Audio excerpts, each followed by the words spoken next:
সকালবেলা ছেলেকে স্কুলের জন্য রেডি করে দেওয়া এটা যে মনে হয় একটা যুদ্ধের ব্যাপার।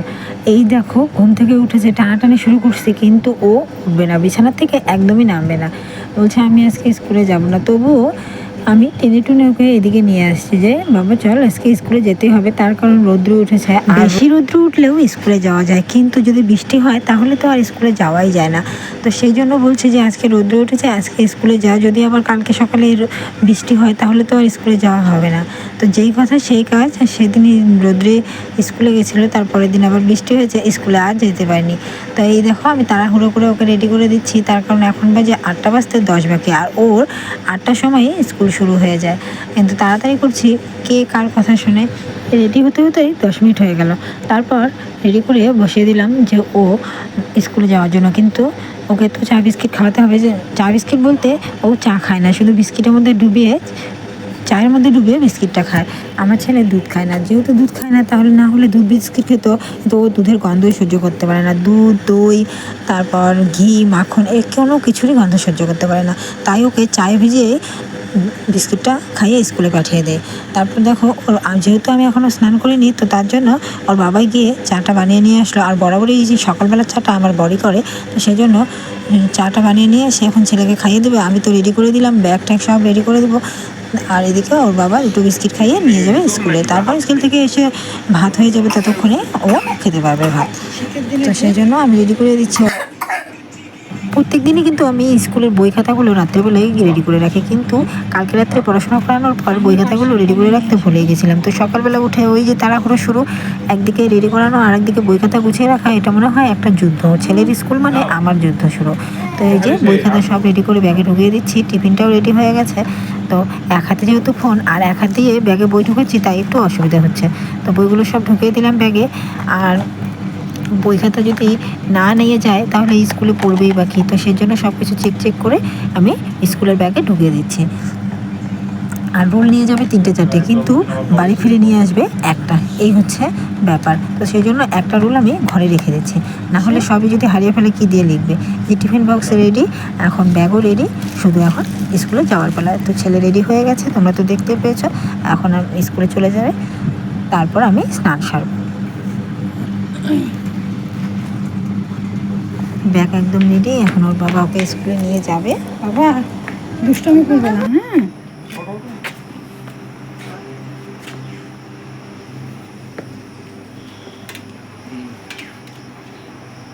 ভালো করে বসো।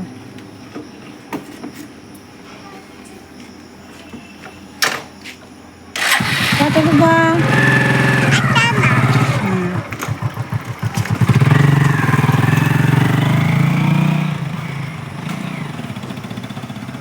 नील ने अपनी चेतना को बैंगनी पंचमुखी नाग में प्रवाहित किया। ऐसा लगा कि बैंगनी पंचमुखी नाग गहरी नींद से जाग गया हो। उसने आकाश। তো বাইরে দেখো পড়ছে বৃষ্টি, এই যে বৃষ্টি, সকাল থেকেই বৃষ্টি।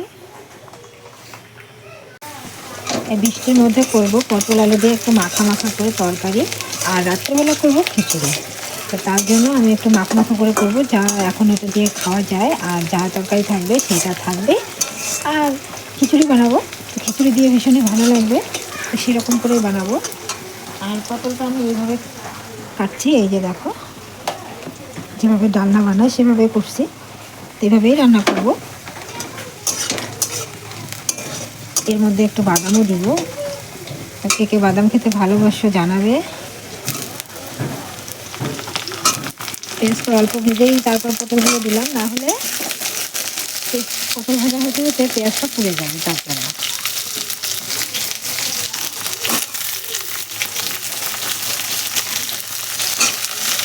এখন কিন্তু সকাল 12টা বাজে, সকাল বলতে দুপুর 12টা বাজে। সকালবেলা খাওয়া দাওয়া কিন্তু আমাদের হয়ে গেছে, খাওয়া দাওয়া করে একটু রেস্ট নিয়ে চলে এলাম। নমস্কার বন্ধুরা, সবাইকে সবাই কেমন আছে বলো? আশা করি ভালো আছে, আমিও ভালো আছি। আমি কোচবিহার জেলা থেকে নিয়ে বলছি। আমার ব্লগটা দেখতে থাকো।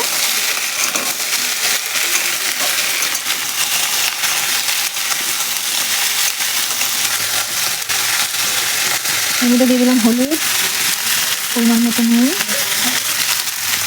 এই যে খুব একটা ঝোল করবো না, তো তার জন্য এইটুকু আমি যথেষ্ট।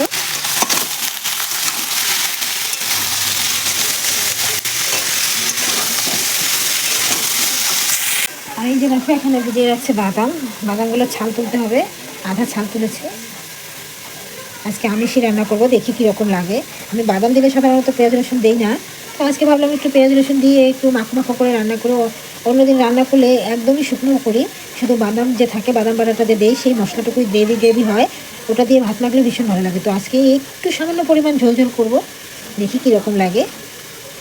আর বাদাম দিয়ে কিন্তু পটল খেয়ে দেখবে বন্ধুরা, যারা খেয়েছো তো তারা খেয়েছো, যারা খাওনি তারা খেয়ে দেখবে ভীষণই টেস্টি হয়। পোস্ত, বাদাম পোস্ত থেকে, পটল পোস্তর থেকেও বাদাম পটল বেশি ভালো লাগে আমার কাছে, তো তাই, সবার কাছে তো সমান নয়। আর এই হচ্ছে আমার বাদাম। তো বৃষ্টি ছিল, দেখো শরীরের কি অবস্থা, ঘুম থেকে ওঠার থেকে শুরু করে বৃষ্টি শুরু হয়েছে, বৃষ্টির মধ্যে ভিজতে ভিজতে এই অবস্থা, মানে সর্দি লেগে গেছে, মাথা ব্যথা করতেছে। প্রতিদিনই তাই হয় না, কিন্তু আজকে কেন জানি না মাথা যন্ত্রণা করতেছে। তো রান্নাটা কমপ্লিট করে, সেজন্য অর্ধেক রান্না করে খাওয়া দাওয়া করে একটু রেস্ট নিলাম, তারপর আবার চলে এলাম রান্নাঘরে। তো এখন বাদামগুলো বেটে নিই। তো বাদামের ছালগুলো তুলে নিলাম, বাদামগুলো কি সুন্দর লাগছে না? এখন আমি এগুলো শিলনোড়ায় বাটবো। আর আমি কিন্তু এর আগের ভিডিওতে, অনেক ভিডিওতে বলেছি আমি হাতে বাটতেই ভালোবাসি। আর আমি সবসময় আমার রান্না হাতে বাটা মশলা দিয়েই করি। আমি এখন এগুলো বেটে নেব, তারপর দিয়ে দেবো। তোমরা দেখতে থাকো। যেহেতু এখন আমার ফোনটা হাতেই আছে, স্ট্যান্ডে নেই, তো তার জন্য আমি তোমাদেরকে দেখাতে পারবো না। আমি চলো বাদামটা বেটে নেওয়া যায়। দেখো সব মশলাগুলো কিন্তু আমি দিয়ে দিয়েছি। আর এরকম এসছে তরকারি কালারটা, এখনও হয়নি, এখন কষাচ্ছি। কষানো হলে তারপর জল দিয়ে দেবো। তারপর দেখো রান্নাবান্না সেরে বসে পড়লাম আমি মশারির কাজে। মশারির আবারও অর্ডার চলে এসছে, তো এই যে বানানো বসে পড়েছে। আর মশারি বানাতে অনেকটাই সময় লাগে, তো তাই সেই সময় বুঝে করতে হয়। সব কাজকর্ম সেরে আমি মশারিতে বসি, না হলে যদি একবার মশারিতে বসি আর উঠতে ইচ্ছে করে না। আর কোনো কাজে যদি বারবার ওঠা বসা করবো তাহলে কিন্তু একদমই কাজ আগায় না। তো সেই জন্য বসে পড়েছি, আর বসে সেলাই করার চেষ্টা করছি। ছেলেকে একটু ঘুম পাড়িয়ে দিয়েছি, তার মধ্যে একটা খবর চলে এলো। তো সেই খবর চলে আসার পর আমি কিন্তু আর দেরি না করে চটপট করে আমরা সবাই মিলে বেরিয়ে পড়লাম সেই জায়গার উদ্দেশ্যে। তো সেটা কোথায় যাচ্ছি সেটা কিন্তু তোমাদেরকে আমি এই ভিডিওতে জানাবো না। যদি সেই কাজটা সম্পূর্ণ হয়ে যায় তখনই তোমাদেরকে আমি জানাবো, কেউ কিছু মনে করো না, শুধু আমার আনন্দটা তোমাদের সঙ্গে শেয়ার করে নিচ্ছি। তো যদি সেই কাজে আমি সফল হতে পারি বা আমরা সফল হতে পারি তাহলে অবশ্যই তোমাদেরকে জানাবো। আগে থেকে সব কিছু জানানোটা ঠিক নয়, সেটা না হয় সারপ্রাইজ হিসেবে তোমাদের সামনে রয়ে গেল। তো দেখতে থাকো। আর এদিকে ছেলেকে ভেবেছিলাম যে রেখে যাব, কিন্তু ছেলে তো আমার একদমই কথা শোনে না।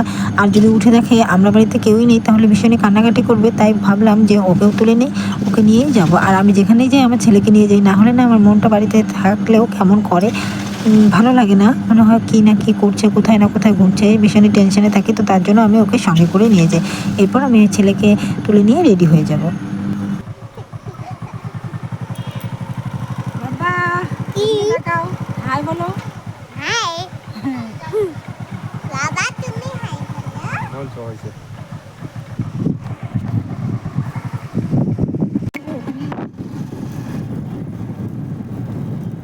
তারপর রান্নাবাড়ি খাওয়া দাওয়া সেরে বেরিয়ে পড়লাম একটা স্পেশাল জায়গায়। স্পেশাল জায়গা বলতে সেটা এখন বলতে পারবো না, তো তোমরা আমার সাজগোজ দেখে বুঝতেই পারবে যে কোথায় যাচ্ছি। তোমরা সবাই গেস করো আর আমার কমেন্ট বক্সে লিখে জানাও যে আমি কোথায় যাচ্ছি। এটা সিক্রেট থাকলো, তারপরের দিনে আমি যেদিন সময় হবে সেদিন তোমাদেরকে অবশ্যই বলবো আমি কোথায় গেছিলাম। তো দেখো আমরা চারজনেই আছি, আমি, আমার ছেলে, আমার দেওর, আমার বর আর এক কাকিমা গেছে, সে অন্য বাইকে আছে, আর আমরা এই বাইকে আছি। আর এই দেখো বাসের গাড়িটাকে ক্রস করার চেষ্টা করছে, তাই আমি ওকে বকা দিচ্ছিলাম যে এত তাড়াহুড়ো কিসের, আস্তে আস্তে যাও। আর চারপাশটা কি ভালো লাগছে। তো আমরা প্রায় পৌঁছেই গেছি গন্তব্যস্থলে, তো সেটা আমি তোমাদেরকে দেখালাম না। আর এই যে তারপর সেখান থেকে বেরিয়ে দোকানে বসে পড়েছি খাওয়া দাওয়া করতে। আর এই হচ্ছে খাওয়া দাওয়া। ছিলই না। না তাড়াতাড়ি করো, দেখলাম। যাবা এসে যাবা।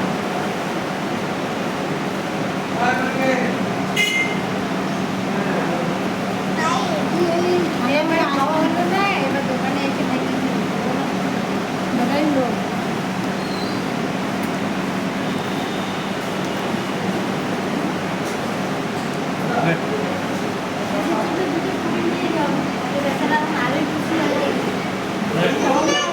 তারপর দোকানে বসে যেখানে গেছিলাম সেই বিষয়ে আলোচনা করছিলাম সবাই মিলে। হয়তো তোমরা আমাদের গল্প শুনে একটু একটু বুঝতেই পেরেছো যে আমরা কোথায় গেছিলাম।